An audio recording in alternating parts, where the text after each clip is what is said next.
podcast where we talk to smart people, but not necessarily done by smart people? That is an awesome question. This one goes down probably on one of my top 5. Hey, I like nutrition. I like to eat food. This is the coolest thing ever. We're going to do this forever. I wish I paid more attention in that class. You know, I'm going to be honest, I don't understand that. As a man, I don't get it. Welcome to smartpeoplepodcast.com. Hey, everybody out there. This is Smart People Podcast. This is Chris Stemp. And this is John Rojas. Yep, that was interesting.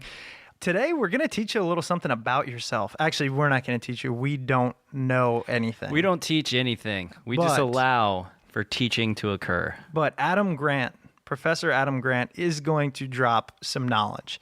And he's probably somebody that you want to talk to. He is the youngest tenured professor and highest rated teacher at the Wharton School, which you've probably heard of. He has been honored as one of BusinessWeek's favorite professors and one of the world's top 40 business professors under 40.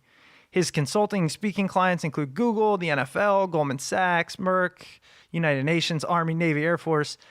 It's crazy. He's got a PhD in organizational psychology from Michigan and a BA from Harvard. So that's his credentials. It's just to let you know this guy does his stuff right. And he also wrote a fascinating book.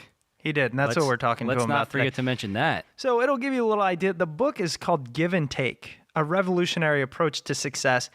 Basically, he's talking about how there are people that give and there are people that take. You might not have known what the name of the book, but... Well, you wouldn't know if it's people. That's what it is. So we're going to turn it over here to Adam in a second. John wanted to ask you a favor. I do, and I'm going to keep asking this week after week. Please head over to iTunes. Leave us a rating, a comment, a review. 4 stars, 5 stars. No, 4 stars. No, just 5 stars. Somebody left 4 stars the other day, and I appreciate it, but, what's another star? Come on. But anyways, leave those reviews for us. It really helps the show, moves us up the charts. We've been doing pretty well in the education section, but we'd like to move up to the front page of iTunes again. So if we can get all you guys to leave a review, that's going to help us out immensely. Only leave a review if you like it, if you appreciate the show. Aside from that, maybe we're just doing a bad job. I hope not. And this week's episode is an awesome one. I think you all agree. We're going to now just jump right in. Adam Grant and his book, Give and Take.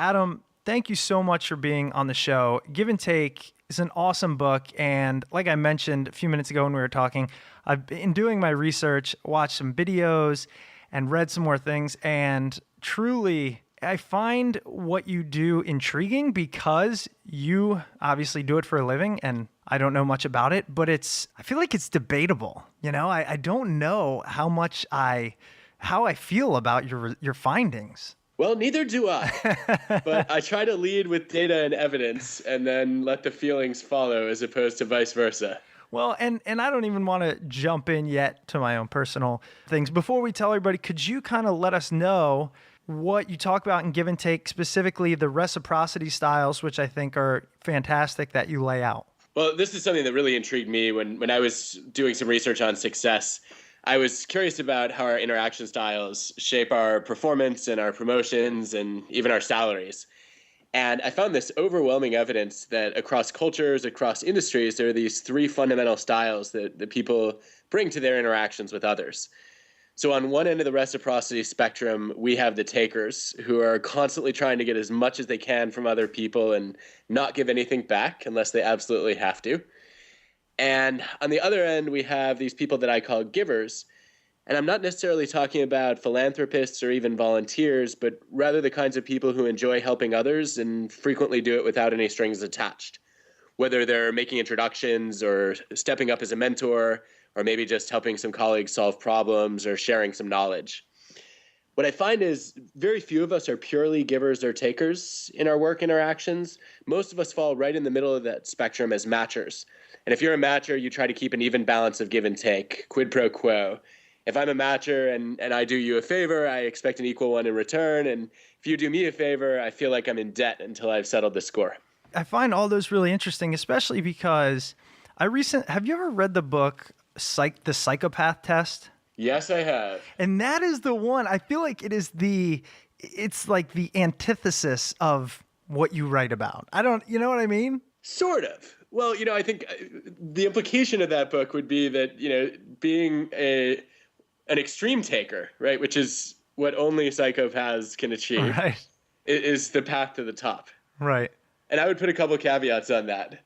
The first one is that some psychopaths may succeed in spite of that behavior rather than because of it. Second one is that you will find, I think, more extreme takers at the top.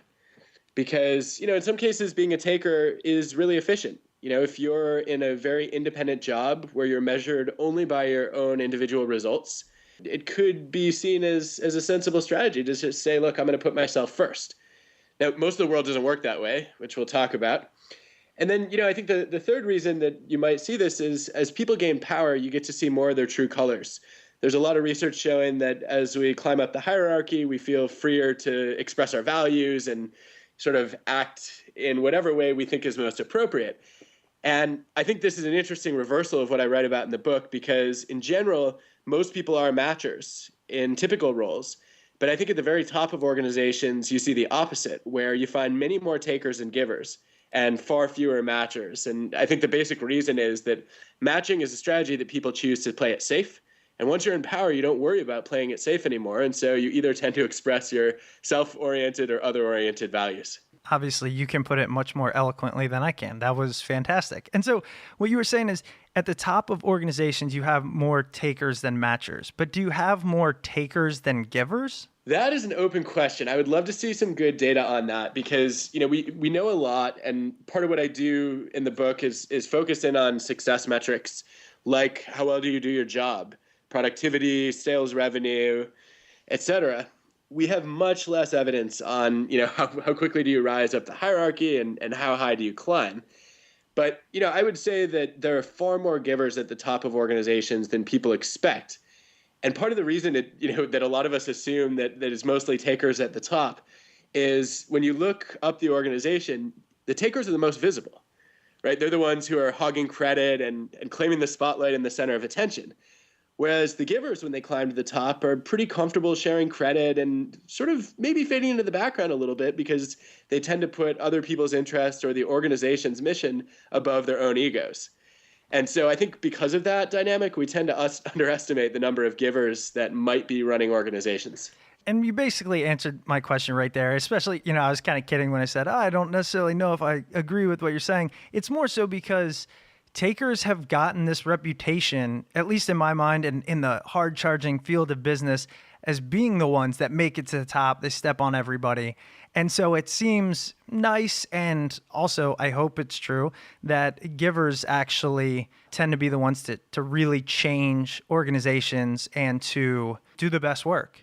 Yeah, I mean, that's one of the more interesting findings, I think, is there's this analysis by Nathan Podzikoff and his colleagues where they look at over 3,600 business units, and they find that the more frequently employees are willing to engage in giving and helping behaviors, the better organizations tend to do in terms of profits, operating expenses, customer satisfaction, employee retention, name any outcome you care about in organizations, and creating a culture of givers tends to facilitate it.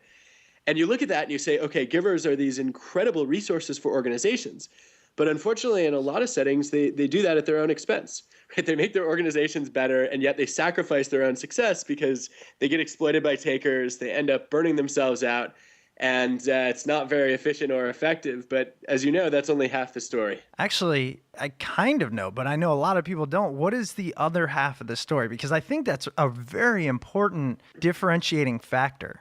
Well, this is a big surprise for me when I looked at 3 different occupations that I thought captured very different ways of measuring success. We had engineers and their productivity, how much work do they get done, as well as how many mistakes do they make, so both quantity and quality. Looking at medical students and their grades, and then finally salespeople and their annual revenue. Across all 3 of those occupations, the givers tend to do worse than the takers and the matchers. And you look at that and you say, good guys finish last. If you're an engineer who, for example, did a lot more favors for other people than they did for you, then that was a great predictor of having poor productivity and a lot of errors because you were so busy helping other people, you couldn't get your own work done efficiently or effectively. And you can anticipate similar patterns in medicine and sales. But I was curious then, well, if givers are at the bottom, who's at the top? It wasn't the takers, but it wasn't the matchers either. The surprise for me was it was the givers again. That the best performers, along with the worst performers, were also the helpful and generous among us. So the engineers with the top productivity and the best work quality also did more favors than they got back. It was the takers and the matchers who traded, either in their own favor or evenly, who had average results. And in medicine and sales, what you got was basically this pattern where the givers underperformed initially, but over time they actually rose and tended to outdo the takers and the matchers in the long run. And so, I came away from those data really wondering, could giving be as powerful as it is dangerous? My next question has to be, then can it be? Like, is it powerful? How do you turn it into a powerful thing as opposed to a dangerous thing? That was definitely part of what got me excited about writing Give and Take is, to understand what makes giving less risky and more rewarding. And by the way, I really care about that because it turns out in life, most people hold giver values more strongly than matcher or taker values. And yet, you come into the workplace and you think it's a major sort of risk factor to be other oriented. And so you pull back a little bit, right? And you take or match, even though that might not be your preferred style. So, the question of, well, how can it be more powerful and less dangerous? When I study the givers at the top versus the givers at the bottom, there are a couple of consistent patterns that come out. And they all revolve around the idea that, if you end up putting other people's interests first and have no concern for your own, that's a recipe for disaster. So it's pretty bad to say, look, I'm going to be a pure altruist because that's a great way to self-sacrifice. And the successful givers, what they do is they're much more thoughtful about who, when, and how they help. And we can dig into that a little bit if there's interest. Well, it's funny, John. I know John has something. I wanted to ask you, and I was going to make an assumption in guessing that you're a giver. And if so, I wanted to know how you balance your time because I assume that it's very time consuming to be a giver, to mentor people or to help people out. How do you go throughout your day with striking that right balance? Well, first we need to step back and say, am I a giver? Well, that's why I was saying I was going to make the assumption. So I'm just hoping you are. It would be fascinating if a huge taker wrote this book about how givers can be stars in organizations. But fundamentally, I don't think it's my place to judge whether I'm a giver or not. I think that ultimately is a judgment that's in the eye of the beholder. I can tell you that giver values are important to me, and I aspire to live by these principles. But whether I succeed or not, it's really the judgment to be made by my family, my colleagues, my students, and other people I interact with. But I think what I've tried to do as I've worked to incorporate more giver values into my work life is really try to practice a little bit of what I've been studying. So the first thing is on the who side. I think successful givers have really clear priorities. You can't help everybody and you can't be equally generous toward everybody in your network and outside. So for me, what I've gotten really clear about is family first, student second, colleagues third, and everybody else fourth. And, if a request comes in, the first thing I do is say, okay, will this compromise my ability to contribute to my family, to my students, to my colleagues in that order? And then if the answer is no, no, no, then I'll consider it. And then the next order question is, can I contribute uniquely here? Or is there someone I know who's better suited actually to help with this particular request? And I try to make the introduction, where I know somebody who's better at helping in that particular way than I am.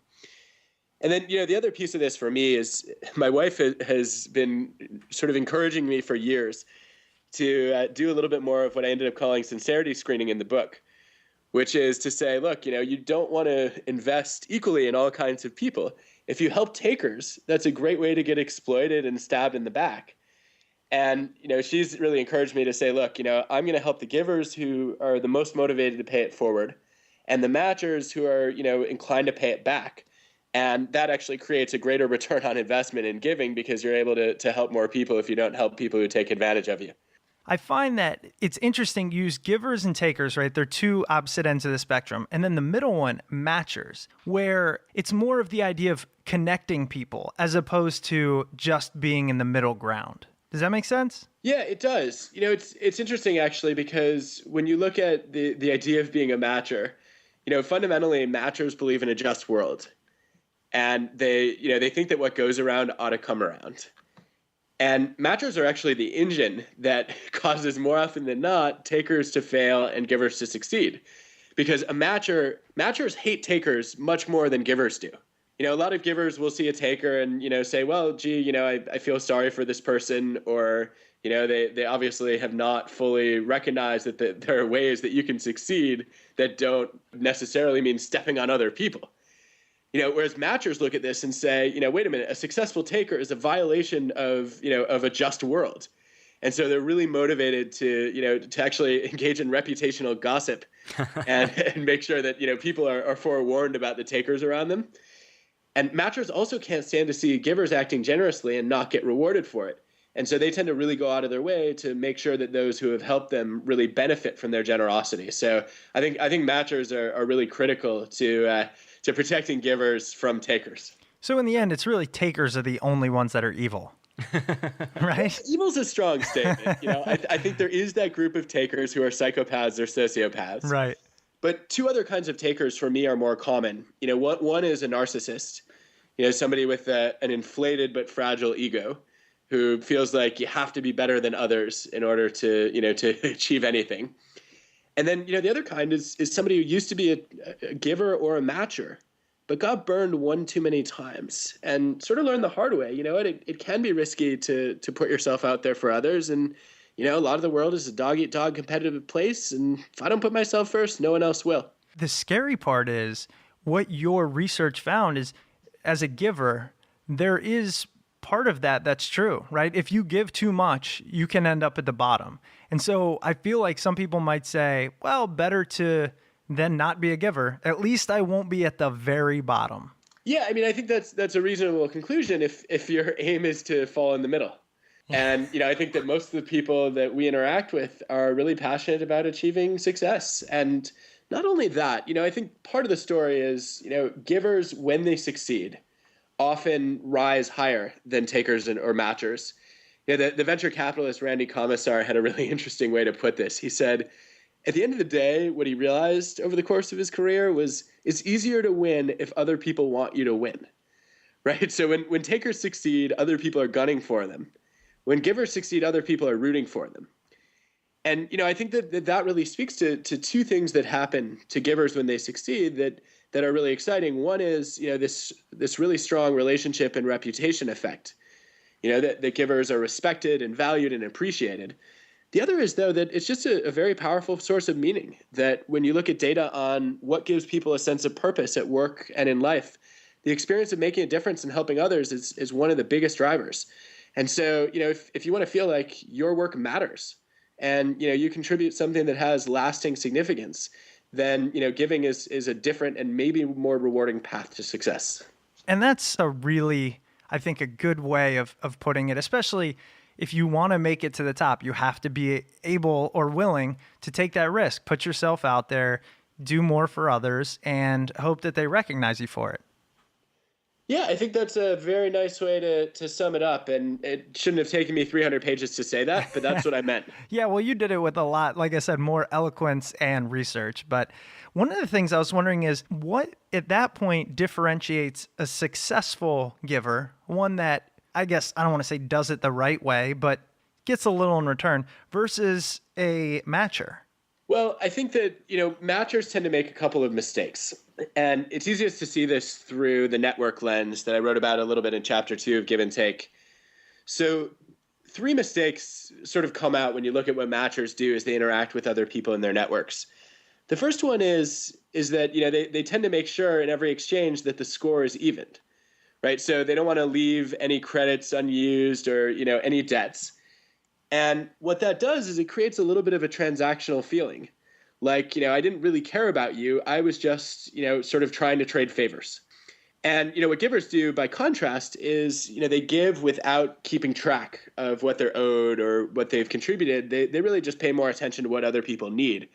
And that sends a much stronger feeling that this is a meaningful investment in our relationship. So the goodwill, the strength of connection is quite different there.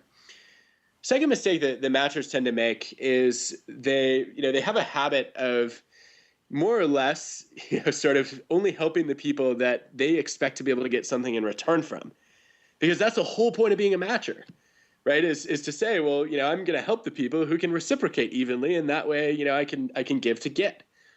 But, as several of the stories in the book illustrate, and, as a lot of data suggest, you can't always predict who can help you. And matchers really tend to limit their networks to a much narrower sphere of interactions, as Reid Hoffman, the LinkedIn founder, put it, than givers do, right? Givers extend their help more broadly, more generously, and they end up with a more diverse set of ties, some of whom turn out to be amazingly helpful. So I think there's some good karma there. And then, the third factor is matchers are just a little bit more cautious.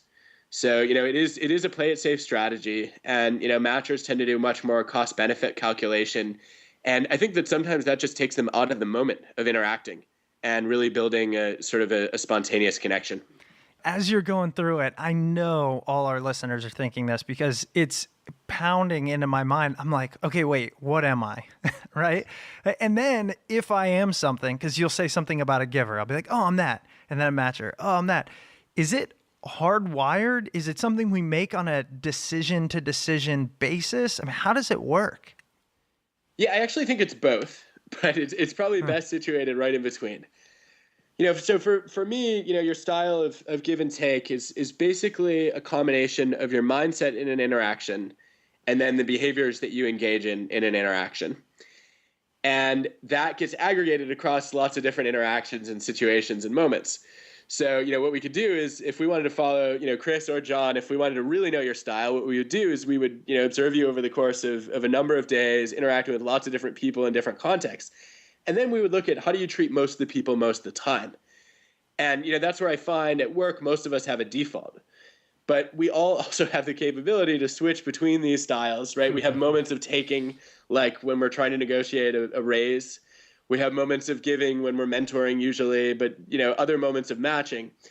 And, I do think that everybody has a mix in their, if you were to follow them long enough. But the big question is, what is your instinct? What's your default?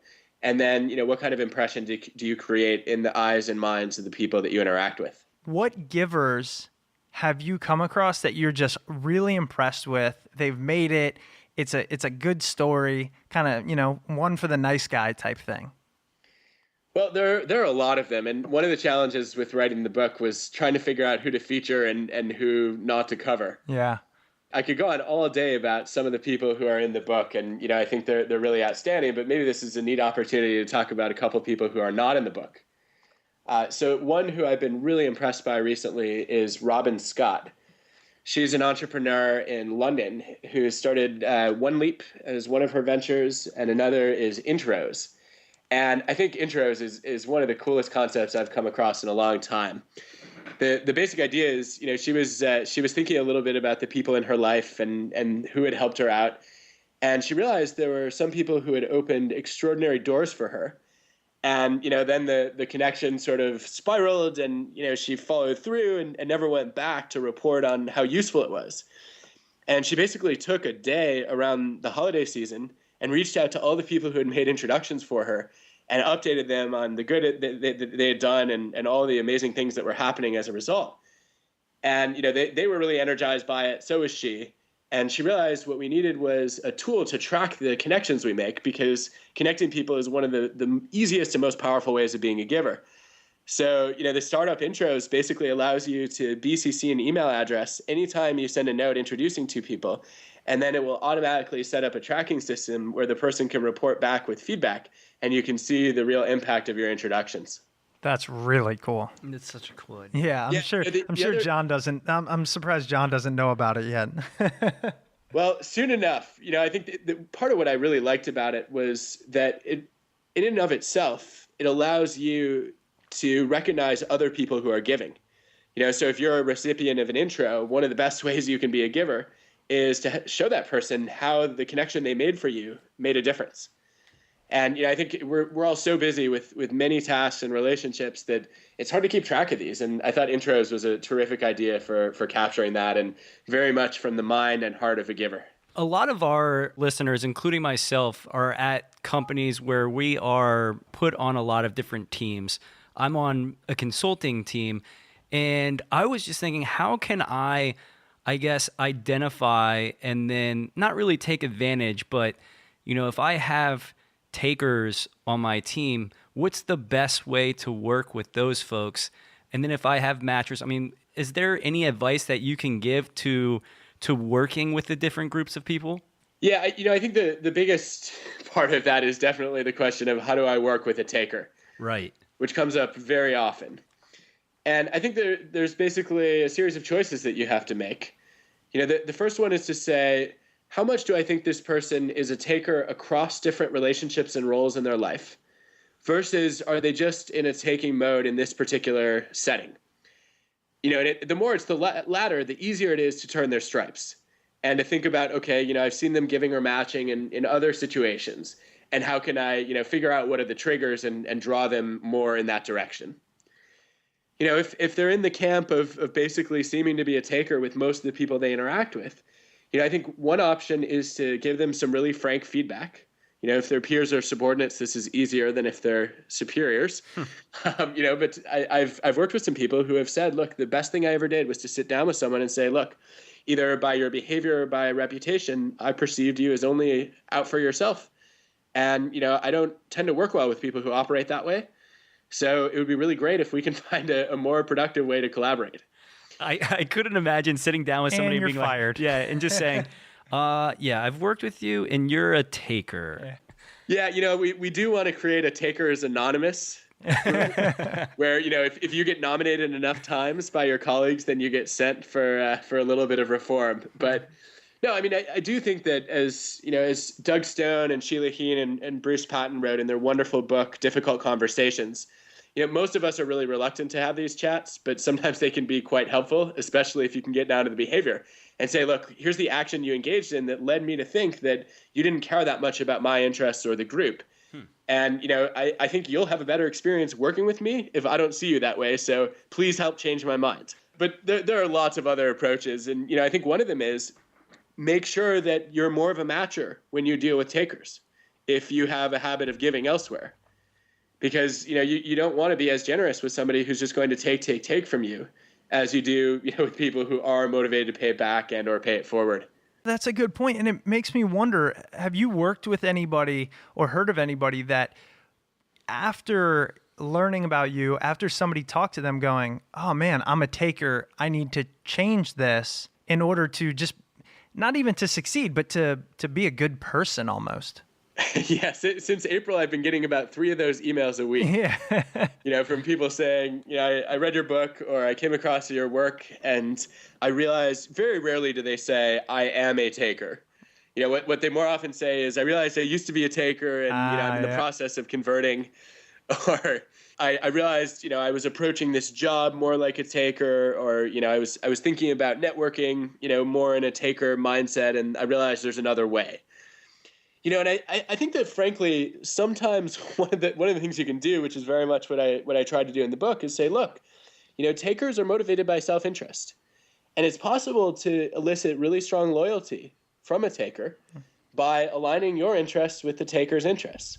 Right? You have to be careful when those interests diverge.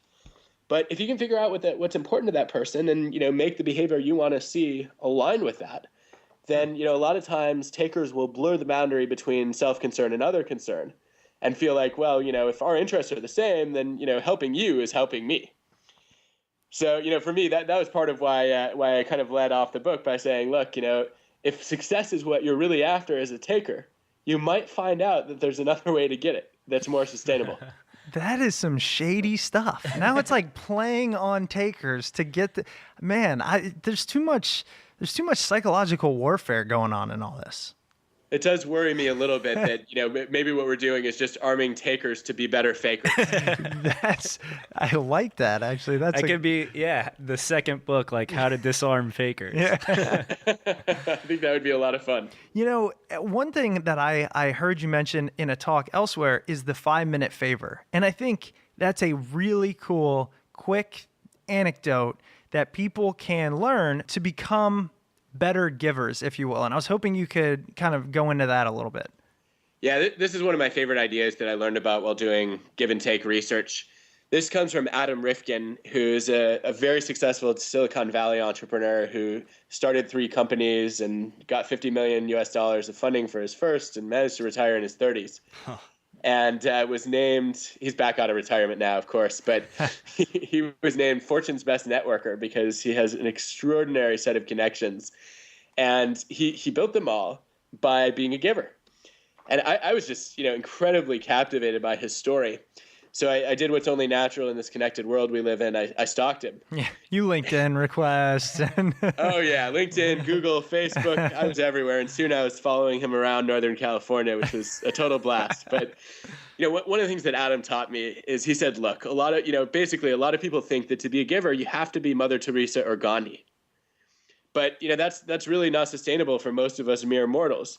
And Adam said, what you can do if you want to be more successful and more generous and have more meaning and happiness in your life too, is you can just do more 5-minute favors every week, which are just ways of adding high value to other people's lives at a low personal cost. We talked about being a connector earlier. Making introductions is one of the most powerful 5-minute favors you could think of. And, imagine that you just took one day every week and said, I'm going to make a few more introductions that day than I normally do. And just think about 2 people who could benefit from knowing each other. Or, another favorite example of a 5-minute favor from Adam is to go out of your way to recognize somebody who has been successfully generous. Whether it's a quick Twitter shout out or a Facebook post or a letter to that person's boss, just making sure that somebody who contributes in a generous way gets recognized for it. I think there are lots of other ways to do 5-minute favors, but it's, I think, the most practical way you can think about incorporating low-risk giving into your life. It's a great message. It's a great thing for people to just absorb. We interviewed somebody a few weeks ago who was talking about successful marketing is kind of about putting things out there that people can use first and foremost. And I think it all wraps into one sphere, which is just help others. And what is that quote? It's rising tides raise all ships or something. Did I get that right? Yeah, the rising tide lifts all boats. There you go. I mean, that's pretty close. But I'll take it. Although, it's funny because when takers succeed, their rising tide sinks all the other boats. Yeah, that's true. Their rising tide. Well, the one last question I want to ask you, I know we've hit time, but you are, especially within the profession of being a professor and everything, you're wildly successful, youngest tenured professor, highest rated professor at Wharton School, which is probably one of the top in the country. 40 under 40 best professors. How did you get to that level? And do you think it had anything to do with this give and take mentality, or was it more just hard work and being really passionate about it?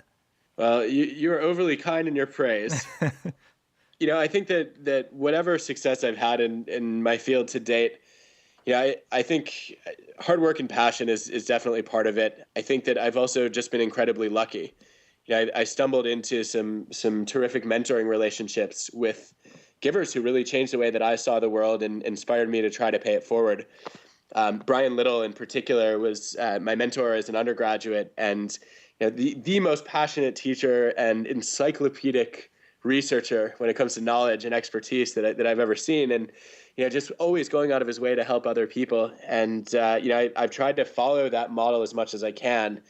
I don't know. It's hard to know, right? Like there are days where you feel like, setting aside time to be helpful to other people was the best and most worthwhile thing you did. There are other days when I walk away and I'm like, I tried to help a few people today and I don't feel like I added anything useful. So, but I do think it's added up. The time that I spent trying to give has, really made me feel that my job, both the research and teaching parts, are extremely meaningful, and it gives me a lot of energy to work harder and longer. So I think, I guess it's been a piece of it. And that's fantastic stuff. I mean, You wrote the book on it, and even some days you wonder, did I do my best to be a giver, or did I take a little too much? So hopefully that gives a little security to everyone out there who's questioning themselves right now. But it does at least make you think about it next time, where your motivations are, I guess, hopefully. Yeah, I think so. And, I think maybe saying, am I a giver is the wrong question to ask. I would much rather people say, okay, what are the forms of giving that I enjoy and that I excel at? And, how can I build those into more 5-minute favors so that, giving is energizing as opposed to exhausting, and it actually leverages my distinctive expertise. Right. That's really awesome stuff. And again, the book Give and Take, A Revolutionary Approach to Success. It's fantastic. You do a great job at, backing up everything you have to say with some research, which is something that I personally really enjoy. Where else can our listeners go to kind of learn about what you're writing or what you're discovering, what you're researching, things like that? Well, again, very kind of you to ask. The cleverly named website, get this, is www.giveandtake.com. Look at that. Who would have thought?